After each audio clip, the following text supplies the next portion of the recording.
This is the full process behind this drawing, which I've entitled Wells of Fabrication. I almost always go into these with a half idea so that I can kind of make things up as I go. This one I wanted to have some very, very dark spaces within some strands of some lighter and more intricate line work. As always, I start with a basic shape and then build off of that. I almost always start with just filling out one shape. I like to do some details before I get into the whole piece.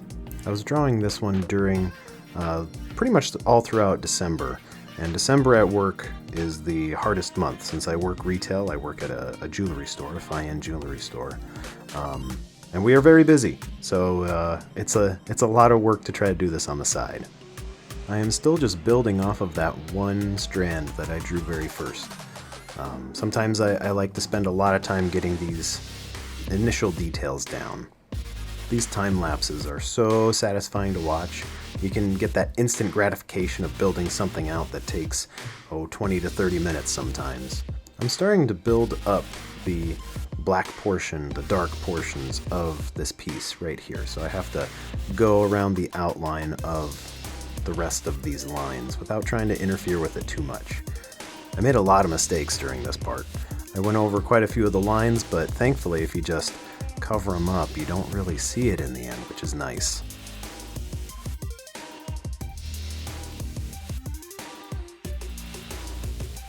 This was a little more nerve-wracking to do this, just because I don't want to mess anything up from here, but I know I can cover it up or modify it if I need to. Like Bob Ross always said, happy little accidents. I realized at this point that this kind of looks like part of the female anatomy that you can all kind of guess. It'll go away, but for right now, we can all enjoy what it looks like.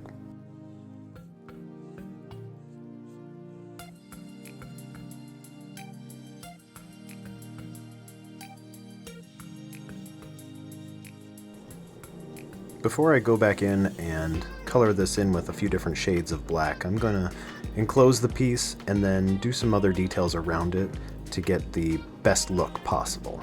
I had a lot of people ask me about this 2-finger glove. This is so I don't smudge things, and especially during the winter when I have to use more hand lotion, this helps not get those oils and everything across the paper. It's really hard to get the deepest color of black with just one coat of ink, so I go back in and I color it in 3 to maybe 5 times to get the darkest possible. This is also fun. You draw it out and then you blow on it and it dries pretty quick. So satisfying.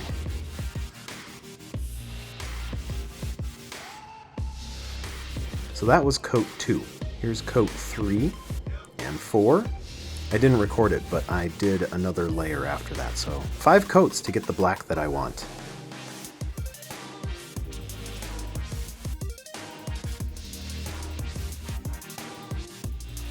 I'm leaving these shapes empty so that I can fill them in, just like that. And it gives more pockets of these deep, rich color that I really, really want. This stage in the drawing, I hadn't thought about adding the final touch that I'm going to add at the very end. This is more or less how I plan out the shapes that I do. I just kind of do some quick hand motions, and then I go for it. I'm not too afraid of messing anything up or doing anything that I quote-unquote shouldn't do. I've done this long enough that I know how to fix my mistakes, and most of this is mistakes along the way anyway, so it's all part of the game. I've completed a lot of this piece, so there's just a few final shapes that I need to map out for some really, really deep black. Filling all of this in was a little daunting, because once I get it all the way done, then there's no more lines to draw. Then it's just filling all of this in. So I wanted to take a break and fill it in, see what it looked like, and then go back to making some more shapes with more lines. This is the marker that I'm using for all of this. This is a wide tip Copic brush, and I like them a lot. It puts down a lot of ink very quickly, and they're refillable. So these tips will last a long time. These pens last forever. This is also coat number 2 of the 5, and then I have to fill all of them in, and then I go back and I fill them in again, and then I do it again. I do tend to jump around a little bit when I do create pieces. I like to do something of one type and then I go and switch it to another type. It just keeps it more interesting for me.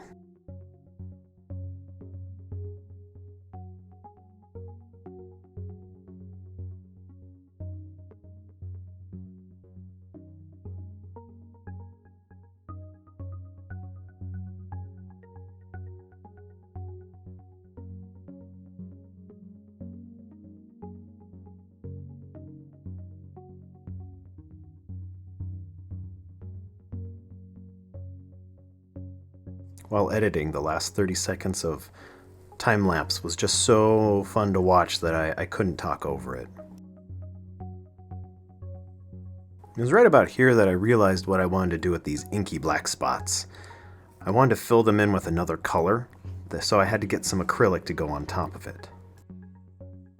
Here's a little mistake right here. So I ran into something and I got just a little bit of overlap that wasn't quite right, and you can see it, but quickly I can mask it and make it disappear.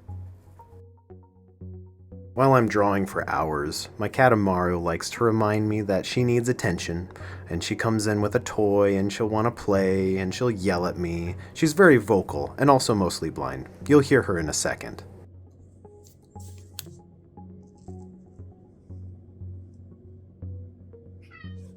Hi, Amaru.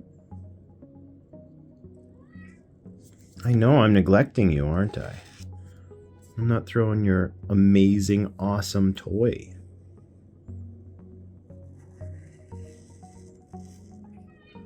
I know.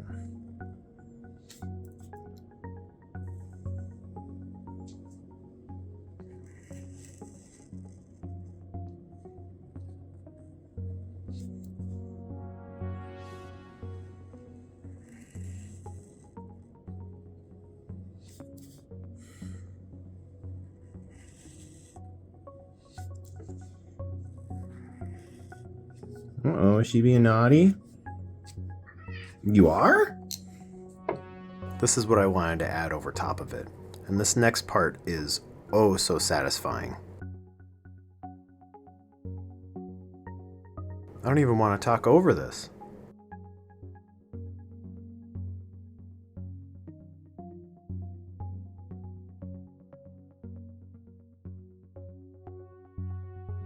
I saved the very center for last, and you'll see why.